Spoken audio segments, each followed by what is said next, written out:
-4 एक वैल्यू आ गई, और y इज इक्वल्स टू 2 3 6 हो गया, 6 माइनस टू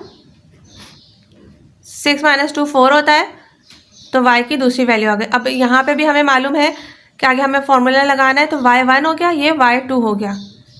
ठीक है, दो कोऑर्डिनेट्स आ गए हमारे, एक आ गया a के, एक आ गया b के। ठीक है, a के क्या आ गया -1 और -4, और b के आ गए 3 और 4।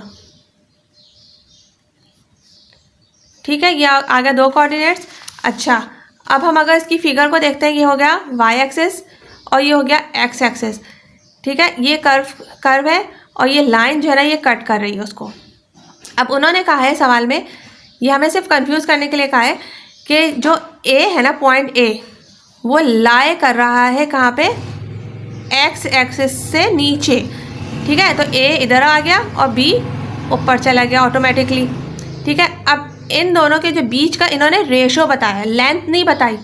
ठीक है, अब रेशो हमें कैसे निकालना है कि पॉइंट P है, सपोज कर लें ये है, क्योंकि रेशो जो है ना वो A और P का दिया है इन्होंने 3। ठीक है, और जो P और B तक का जो रेशो दिया है वो उन्होंने दिया है 1।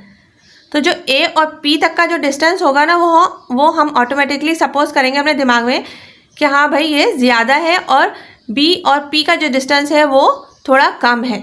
ठीक है, ये हो गया इस सवाल की लॉजिक। ठीक है, अब हमने इसको सॉल्यूशन इसी तरह दोनों को साइमल्टेनियसली सॉल्व किया। अब हमने यहाँ पे फॉर्मूला यूज़ किया है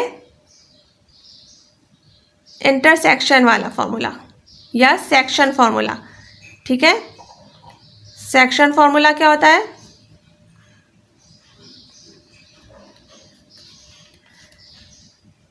होता है P is equals to m1x1 plus m2x2 divided by m1 plus m2। ठीक है, और बीच में आता है कॉमा, क्योंकि हमने पॉइंट P पे दो कोऑर्डिनेट्स बताने, ये x कोऑर्डिनेट आ जाएगा इससे, और m1 y1 plus m2 y2 divided by m1 plus m2, इससे आ जाएगा हमारे पास पॉइंट P का y कोऑर्डिनेट। ठीक है, अब हमने सिंपली जो ऊपर वैल्यूज़ हैं उनको निकाल के यहाँ पे सब्स्टिट्यूट करवा देना है।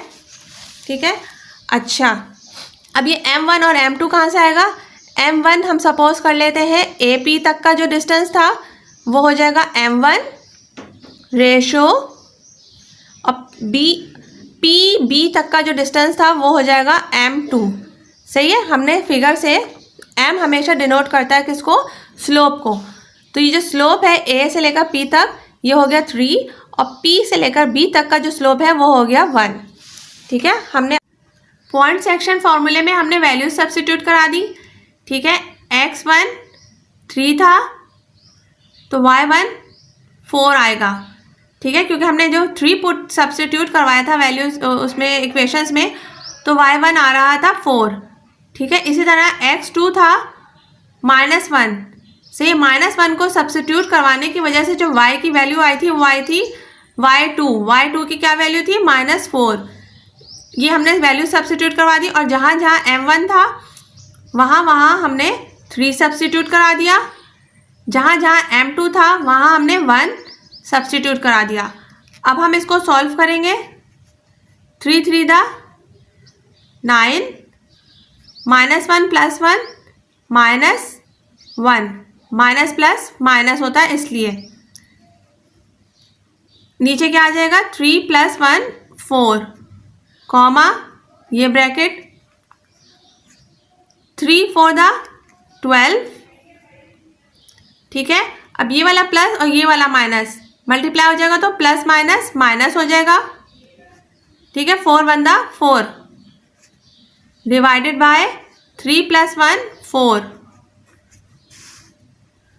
तो P इज इक्वल्स टू 9 में से 1 माइनस करेंगे तो 8/4 और 12 में से 4 माइनस करेंगे तो 8/4। अब ये वाला 8 और ये 4, 4 1 4, 4 2 8, इस तरह 4 1 4, 4 2 8। तो दो कोऑर्डिनेट्स आ गए हमारे पास पॉइंट P के, जो कि लाई कर रही थी A और B के बीच में। ठीक है, यहाँ पे जो हमने वैल्यूज सब्स्टिट्यूट करवानी है वो बड़े ध्यान से करवानी है। ठीक है, जब हमने x1 रखा था तो उसके हिसाब से जो y1 की वैल्यू आएगी वही y1 होगा। ठीक है, ये आ गया हमारे पास आंसर। अगर हम अपनी डायग्राम पे वापस आते हैं तो हम देख सकते हैं कि पॉइंट P के कोऑर्डिनेट्स उन्होंने मालूम करने को कहा था। ठीक है, रेशो दिया था उन्होंने पॉइंट P के कोऑर्डिनेट्स नहीं दिए थे।